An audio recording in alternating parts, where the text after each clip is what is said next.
Hi everybody, welcome to another one of our Facebook Live sessions. Today we're going to be discussing the Indigenous Student Application Program, or ISAP as we call it around here. So we're going to be covering an overview of the admission stream itself. We're going to be talking a little bit about the requirements for the ISAP program and also the resources available to support students who are thinking about applying through the program.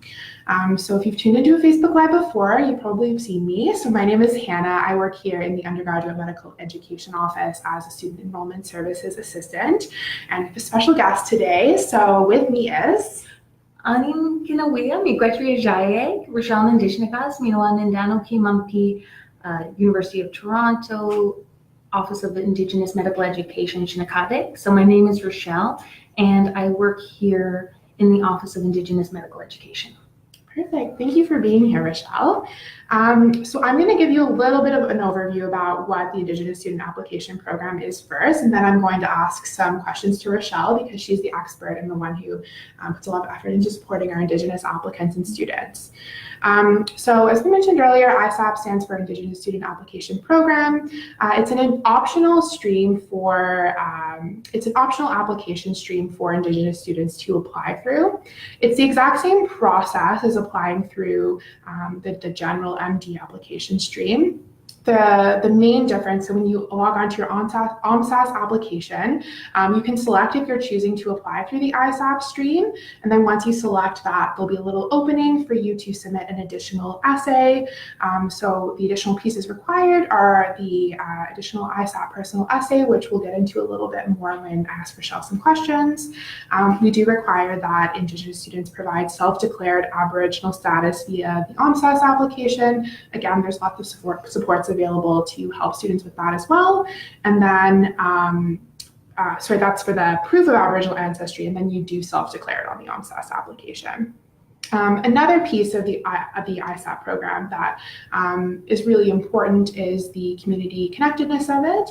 So in the process, we make sure that we have Indigenous file reviewers who are looking at the files of people who are applying through that program, or that stream, sorry. And we also have Indigenous interviewers on the interview day. So we make sure that there's representation throughout the process.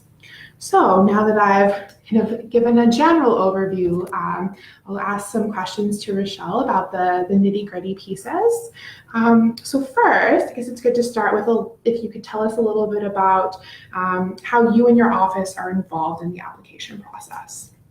So we're involved in a couple of ways. One is supporting applicants with proof of Aboriginal ancestry, and also we help connect with Indigenous physicians who may be interested in being involved as file reviewers or interviewers.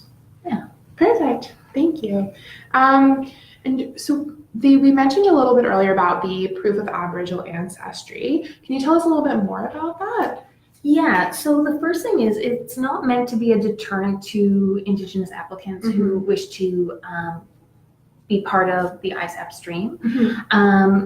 And we recognize that it can be challenging for some applicants. So there are 6 options where if you have that piece of identity or that letter or something like that, you can just scan it and put it in. If you're looking to find an alternative option, because the last option given is other proof, I'm available, or someone from our office is available to connect with applicants about what might be the best option for them given the timeline of the application cycle and also their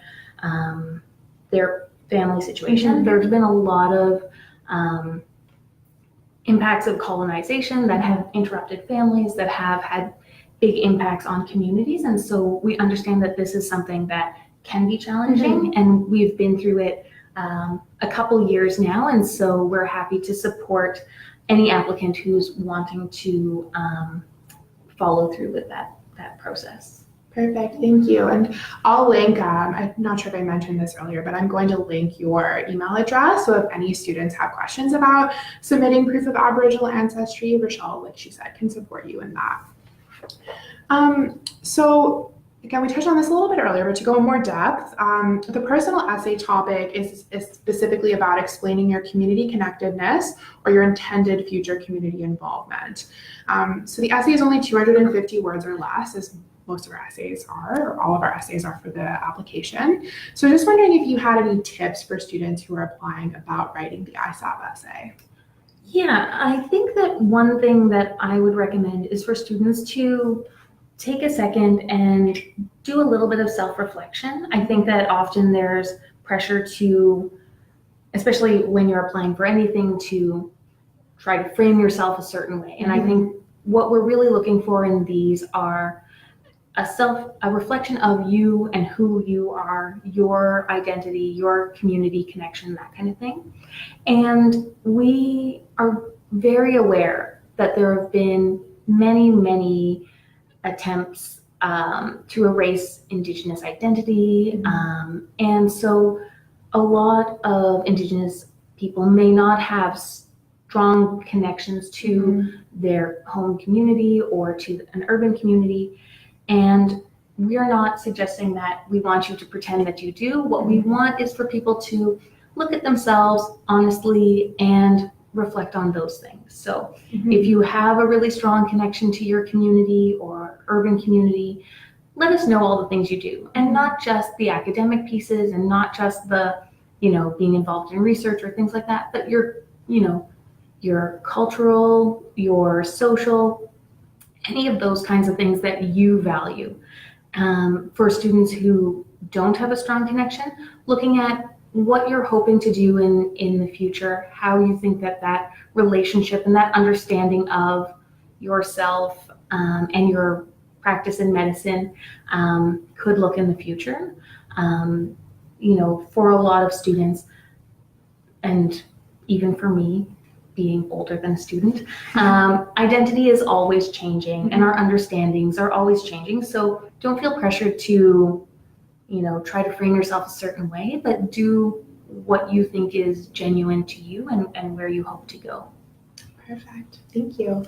Yeah, it's great that you mentioned that. We recently posted a podcast from an Indigenous U of T Med alum, and he does talk a lot about the complexity of Indigenous identity. So I think that's something that could be helpful for a lot of people who are considering applying. Well, it's helpful for everybody to read, but also for people who are applying through ISAP. So like I said, we'll have a link of a bunch of different resources for you in our comment section and description as well. So finally, this is the last question we have. And of course, if anyone in the audience has any questions, feel free to write them in the comment section. So for Rochelle, can you tell me a little bit about some other things that your office does and other resources that are available to Indigenous students considering our MT program? So our office does a variety of things. So we support Indigenous medical students. We do community outreach. We do programming for high school students, elementary students, things like that. And then we're also involved in curriculum, so we do a little bit of everything. For applicants or potential applicants, definitely feel free to contact our office about questions or things like that. And also, I would encourage people to check out the community of support. It's not specifically for Indigenous students, but it includes Indigenous students, and I think that it covers a lot of topics that are relevant to people looking to apply. And then also connecting with your, wherever you're doing your schooling or getting supports in your application, I think are always a good step. So if you have any trouble finding those supports where you are, you can also contact us and we can connect you with people who may be more local. Perfect. Wonderful. That concludes the questions I had for you. I don't see any questions coming in right now, so I think we will wrap up the session. Of course, you're welcome to come into our office and speak to anyone on our staff about admissions to the MD program. And like I said, I'll link Rochelle's information below. So if you have specific questions about proof of Aboriginal ancestry or any of the other pieces that Rochelle mentioned, you're more than welcome to contact any of us. We hope you have a great afternoon. Thank you again for joining me. It was great having you here. Okay, take care, everyone. Bye.